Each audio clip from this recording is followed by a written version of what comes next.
only have the one pair of running shoes. Sorry to disappoint.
Poncho matches the one seen on the security cam tape.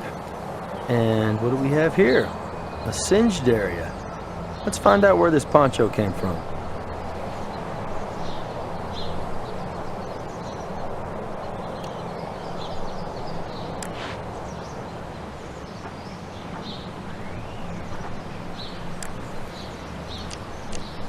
This damage could easily have resulted from a flash burn.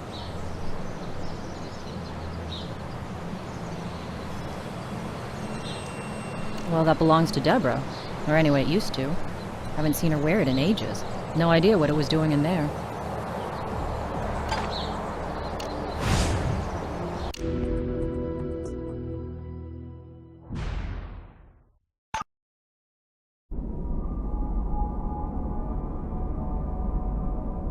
Why, yes, that's mine. I misplaced it some time ago. Where on earth did you find that?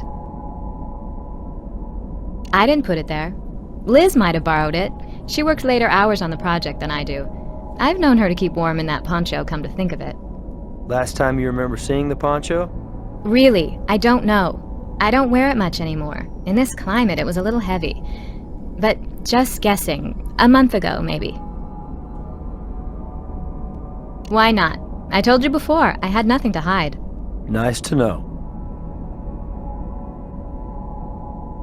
Well, this may not have anything to do with anything, but late Tuesday night, when Liz and I got home, things got kind of moved around in here.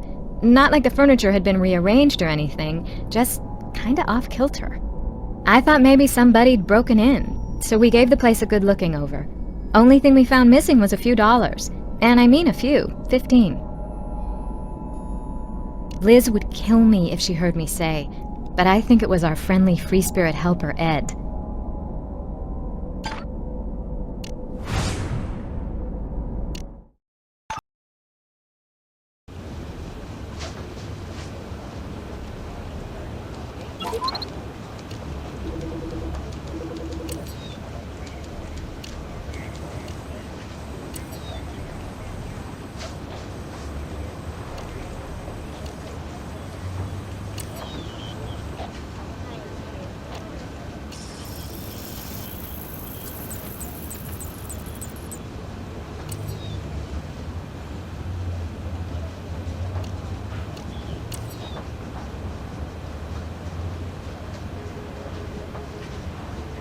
You don't quite have a match there. Little details make all the difference when you're doing a comparison. When you're sure, ask me for a confirmation.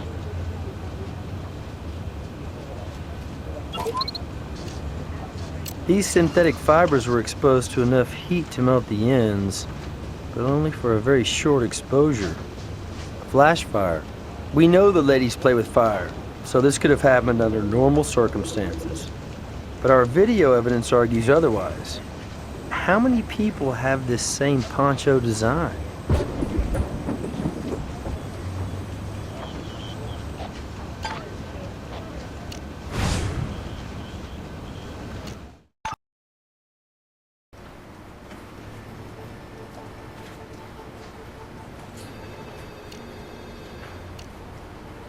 Bob's harassment gives Deborah a murder motive, and she owns that singed poncho that matches the video footage.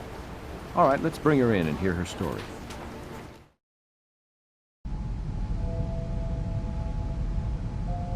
We'll start with the dead cabbie, who was your spurned high school prom date.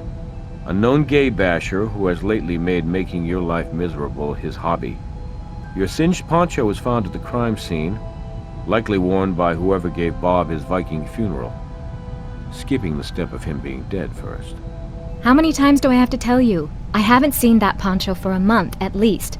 I haven't the slightest idea how it got burned or wound up out in the fire temple, and Liz says the same. Well, we had another fight. Sort of the aftershock following the big quake. If you've ever been in a relationship that had a bad bump, well, you'll understand. Anyway, Liz stormed out and was gone so long that I got worried. Got in my car and drove around for hours looking for her. Geez, I don't know. I mean, I was so upset, I'm not sure. Close to 6, I think. So you were out driving around? Yeah, I went everywhere. All the places we usually go, you know? I got home maybe midnight, and Liz came in about 10 minutes later. Really, I don't know. I hardly knew where I was at that point, and I sure don't remember now. You already know our high school history. Add that to him being a bigot, full of hate, who came out of a hideous, dysfunctional family. What it comes down to? He couldn't handle me choosing a woman over him. So finally, enough was enough. The phone call, harassment, the cab, constantly driving by, a stalker on wheels. You flagged him down, you got in the cab, you said you wanted to talk, only you were burning mad, enough to burn him out of your life. Permanently. All that turpentine around your place? Plus you know your way around fires, thanks to Liz. Bob wouldn't cooperate, so you lit a fire under him. Literally. I did not. He was a beast, a monster. But taking a life is not my way. It's not who I am. It's against everything I believe, foreign to every fiber of my being.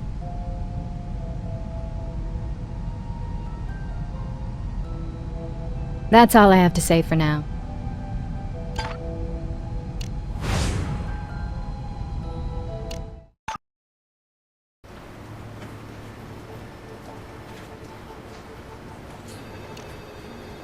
He's on his way to interrogation now.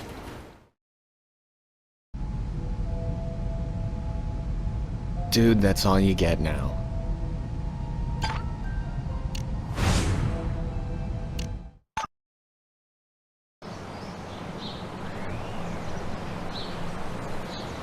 I've said all I'm going to say for now.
Nope, those two don't match.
Too bad it's only a partial print. Still, pardon the pun, we may get a match.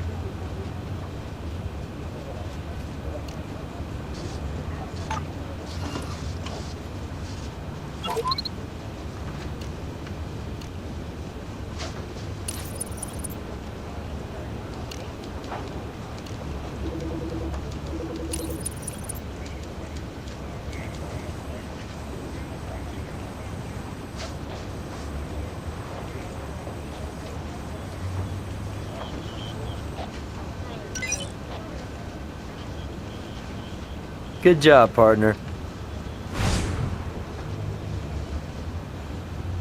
What's cooking?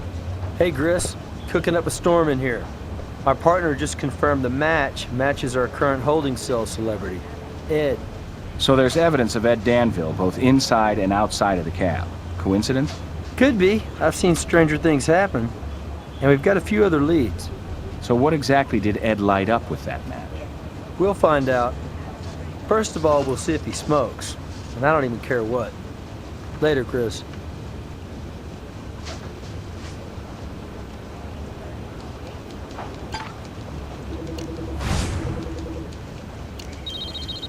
Hey, what's up? He's on his way to interrogation now.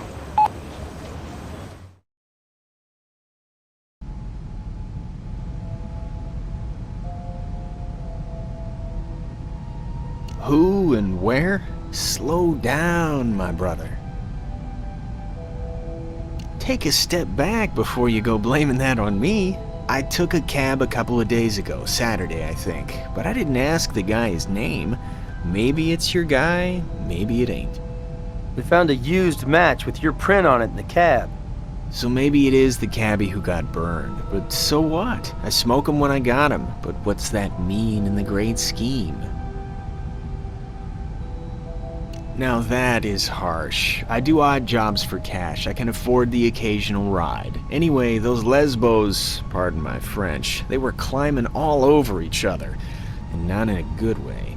Liz, she was all pissed off at Deb for God knows what and raving on about needing a cleansing. Next thing, Liz is lighting some pagan ritual fire that got way the hell out of hand and damn near burned the neighbor's fence down.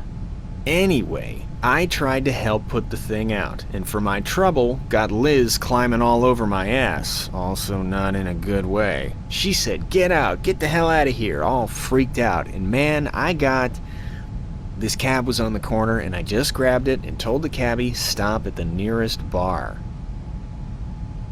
The Random Room, it's called. Oh, round 4, maybe 5. Closer to 5, I think.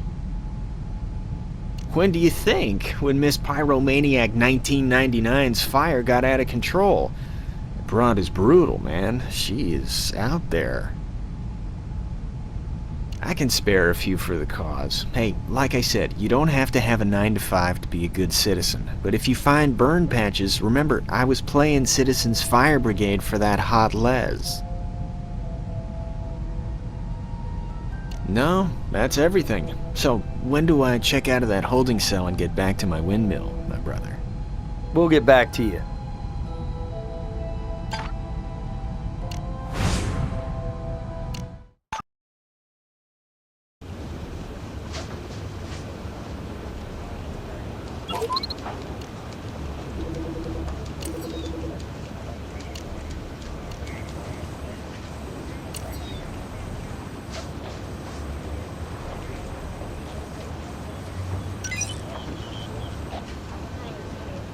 Well, Ed was definitely one of the two to tango.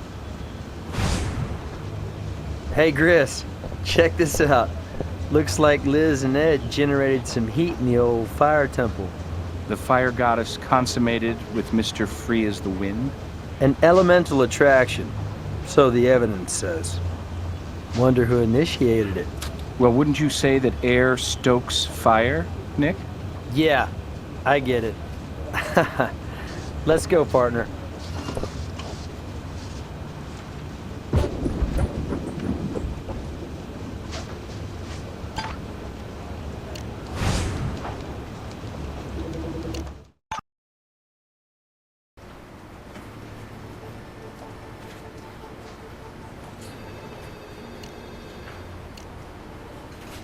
So Liz plays with fire, huh?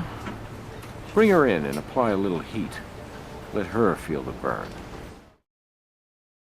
You have a record of fire-related misdemeanors, and are currently building something called a fire temple, plus your fingerprint and turpentine were found at the scene of a murder by immolation. Combustible stuff, Liz.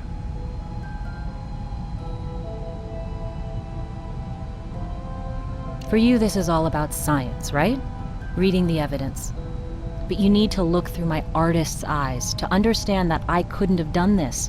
To me, fire is cleansing, a ritual of rebirth, phoenix from ashes. Would I waste something so precious on a sack of human excrement like Bob? Oh, I don't know. Sacks of human excrement rate high on my list of things needing cleansing. You knew Bob was a gay basher and was harassing Deborah. You were taking steps to protect your lover. You hailed Bob's cab for a ride. After a while, had him pull over, doused him with turpentine, and did a little cleansing on him. No. I confronted him about his harassment, yes, but he's the one who got violent. He threw me out of his cab. Must have been drunk out of his mind. Guys, get serious. We're artists. Gentle people. We don't destroy. We create. Yeah, right. With fire.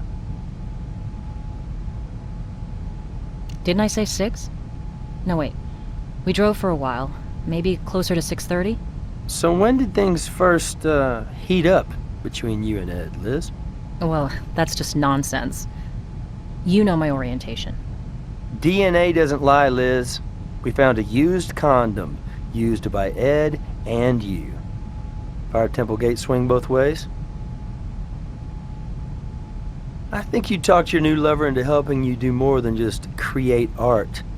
Who knows? Maybe he gets a kick out of setting fires, too. Anyway, you brought the turpentine and the matches, and Ed doused Bob with the turpentine and lit the fire. And you're supposed to be a scientist? You're adding 2 and 2 and getting 48. Okay, so Ed and I got hot and heavy one night. Too many stars and too much wine, and Deborah caught us at it. And she didn't know that I was bi, and she just went off the deep end. I've been struggling to put the pieces back together ever since, which is why I kicked Mr. Freeborn out on his neo-hippie ass, okay? Ed's a user, a manipulative jerk who preaches freedom and then does everything he can to control you. I'm onto him now, but even when I wasn't, I wouldn't commit murder. My God, I'm an artist, not an arsonist.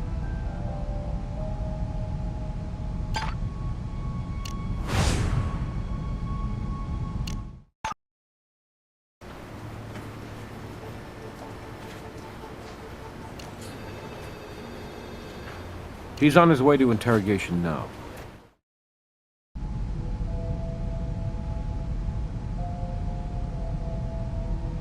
What happened? Didn't work out for you? What makes you think I was with that lesbo? Huh? A little condom told us. So, since when is trying for a conversion get you a flag on the play? So, we did the nasty out in the artsy temple. So what? Don't tell me sex is illegal in Sin City now. No, but setting cab drivers on fire can get you pulled over. Maybe Liz solicited your help to protect Deborah from a known gay basher. Hey, Deborah's a major pain in the ass bone, you dig? So an old flame of hers gives her some grief. Why should I give a crap? So an old flame of hers goes up in smoke. That, too, I could give a damn about. And you can stir in Liz the Les more trouble than she's worth. Or otherwise, why would I be sleeping in the windmill suite? Because Deborah caught you bumping uglies with her one and only? Just a guess. They ripped while you were getting away. Or should I say, trying to. Plus, we have your print on the turpentine can. Also on the match used to give the cabbie a light. You got wax in your ears, dude? I already explained all this. I had a smoke in the cab earlier. I was around turpentine all the time helping Liz with the temple. Get it? As for tearing my pants, thinking back, that must have happened when I went out to that foundry for a gander at those sculptures. Squeezed through the fence to get a better look. Must have happened then. I told you before, I was spreading flyers for the fire goddesses, trying to recruit the young and confused for their tribe. You're spreading something right now, but let's move on. Could be you're looking at the only innocent party in this fire fest. Talk to those crazy bitches who threw me out. One obsessed with purifying by fire, the other the object of your dead cabbie's infections. Last I saw him, Liz was begging to get back in Deborah's good graces, saying she'd do anything for Deb if she took her back. Anything. And then poof, one cabbie turned crispy critter. Well, thanks for your sensitive insights. That's it for now.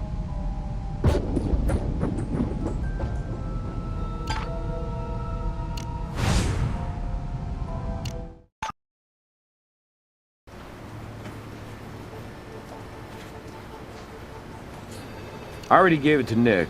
Meet him out at the miniature golf course. Oh, and Ed's story about taking a cab to the bar on Saturday? Didn't check out. Good thinking, nailing him on the specifics during questioning.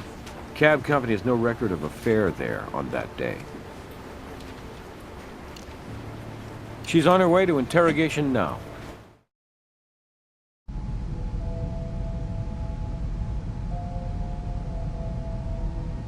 What relationship?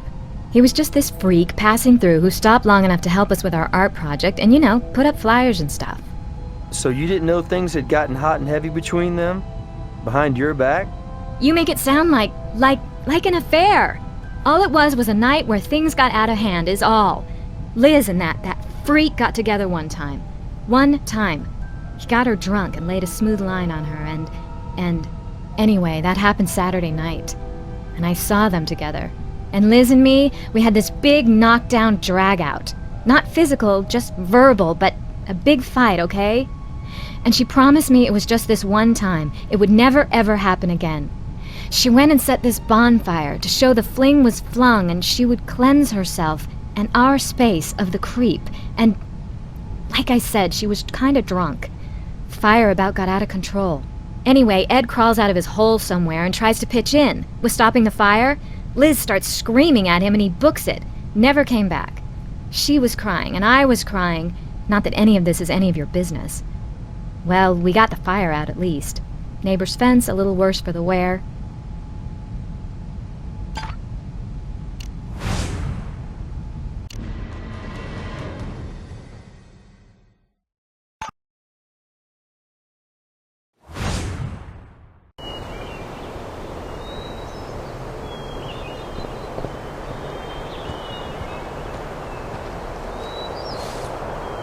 Hey, partner. I checked out Ed's bedroll in the windmill. Nothing useful in it. If he had any other clothes, he got rid of them.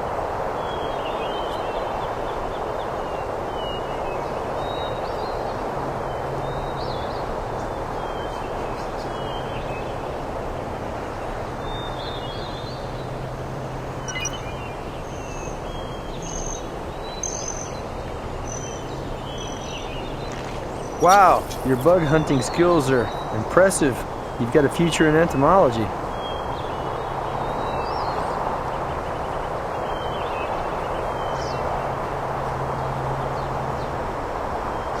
Appears Ed didn't like having a hole in the middle of his suite.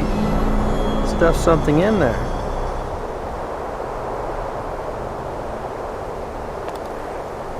Man, what are you, the club pro? Didn't hear the ball come out the other end though, so let's take a look.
can see something stuffed in there.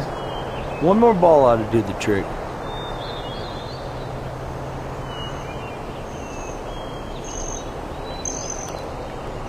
Hole in one, or maybe one more in the hole.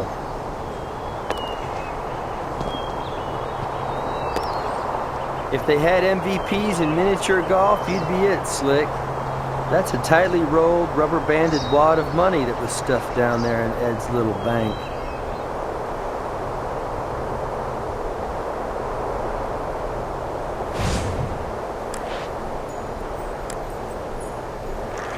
This may answer the question of why the cabbie had no money on him, or in his vehicle.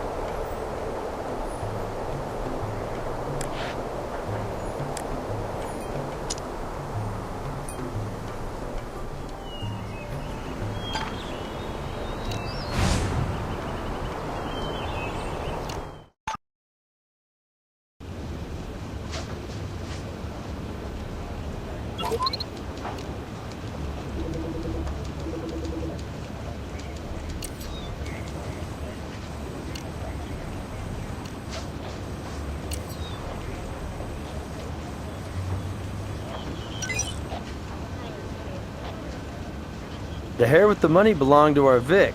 Of course, he was bald, so I don't even want to know where this hair came from.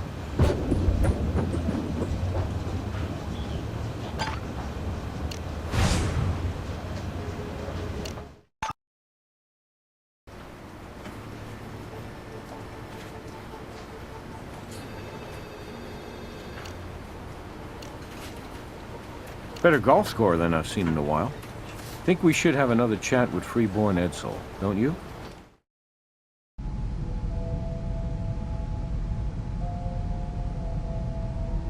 Funny strange or funny hysterical?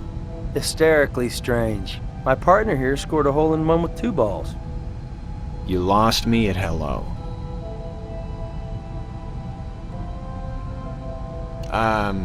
Oh, you mean my hidey hole. Well, sure, no prob, my brothers. I can explain that.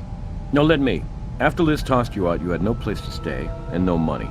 So you came back Tuesday night, you found your hostess is gone, and you helped yourself to 15 bucks. Oh, and for warmth on a cool Vegas night, you stole Deborah's poncho. I don't know what you've been smoking, Captain Brass, but it can't be legal. You knew that poncho and the record of harassment would implicate Deborah in Bob's burning. And you were pretty pissed off at the cab driver anyway for just generally being a small-minded jerk. You know, a free spirit like you. You took the turpentine, too. Evidence pre-selected to put the blame on the fire goddesses. Settling a grudge or two, even as you built your bankroll from nothing to something. It was easy to find Bob's cab to hail. Hell, he kept driving up and down in front of Deborah's. You told the cabbie to take you to the foundry yard. When you got there, you doused him with turpentine and threatened to set him on fire if he didn't give up his cash. He gave you the money, but you lit him up anyway. The flash fire singed your hairs and the poncho. Once out of the cab, you ditched the turpentine can and slid through the fence. In a hurry to get away, you tore your jeans. Then you ditched your clothes and shoes and headed back to Deborah's, where you planted the poncho in the temple. So you got his money, but you really wanted to get even with the women, and maybe with Bob himself. You got it wrong. I doused the guy, okay, and he handed over his money, but I didn't want it. I was just trying to scare him out of being such a bastard to Deborah, right? I lit a match, but I was just trying to scare him. He went for my hand and the match dropped and we both got burned. And you just grabbed the money to save it from the flames. Be cool! It could have happened that way, right? And if it didn't, if I did do it the way you say, then all I really did was rid this beautiful planet of one ugly bigot. And you should give me a medal, not put my ass away. Maybe I was sticking up for those fire goddesses and their lifestyle. And mine! All we really wanted to do was live free, to spread the love. And the bigots of the world, the Bobs of the world, they're the ones that deserve to get burned. You said it yourself, Mr. Freeborn. You and Bob both got burned. And where you're going, you'll find a lot of people living alternative lifestyles, including white supremacists like the late cab driver. You'll have plenty of opportunity to spread the love.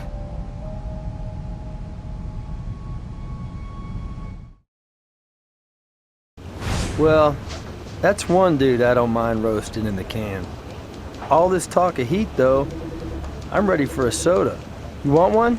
I'll meet you in the conference room right after Grissom gives you his eval.